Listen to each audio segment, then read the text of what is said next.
People welcome back to my channel. ఈ రోజుల్లో పిల్లలు చాలా బయట ఫుడ్స్కి అలవాటైపోయారు. బింగోలు చిప్స్ అని తినడం వల్ల హెల్త్ పాడైపోతుంది.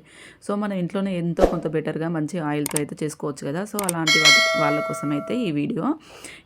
స్టిక్ పాపడ్తో చట్పటా ఎలా తయారు చేసుకోవాలో చూద్దాం. ఇక ప్రాసెస్లోకి వెళ్తే స్టవ్ పైన కడాయి పెట్టుకొని డీప్ ఫ్రైకి సరిపడా ఆయిల్ అయితే వేసుకోవాలి. ఇక్కడ ఆయిల్ అనేది కొద్దిగానే పడుతుంది. మనం ఫ్రెష్ ఆయిల్తో చేస్తాం కదా, ఎక్కువ రోజులు నిల్వ ఉండే కాబట్టి పిల్లలకు కూడా ఎఫెక్ట్ పడదు. ఇవి కూడా మైదానే, మీకు నచ్చితే మాత్రమే ట్రై చేయండి. ఇవి ఇంకా ఆయిల్లో ఫ్రై చేసుకొని మనమైతే టిష్యూ పేపర్ పైన అయితే వేసుకోవాలి. దీనికి ఎక్స్ట్రా ఆయిల్ అనేది ఏమైనా ఉంటుందో అదైతే పోతుంది. మనం బింగో ప్యాకెట్లో ఎన్నో రోజులు నిల్వ అనుకున్నది ఇది బెటర్ కదా. సో తర్వాత మనకు అవసరంలోనే వేయించుకొని అయితే పక్కన పెట్టుకోవాలి. లాస్ట్లో మనమైతే ఇక్కడ మెయిన్ ఇంగ్రీడియంట్ వచ్చేసి చాట్ మసాలా 1/2 టేబుల్ స్పూన్ అయితే వేసుకోవాలి. ఆల్రెడీ స్టిక్ పాపడ్లో సాల్ట్ ఉంటుంది, వేసుకోని అవసరం లేదు. కొద్దిగా కారం వేసుకొని మొత్తాన్ని కలుపుకోవాలి.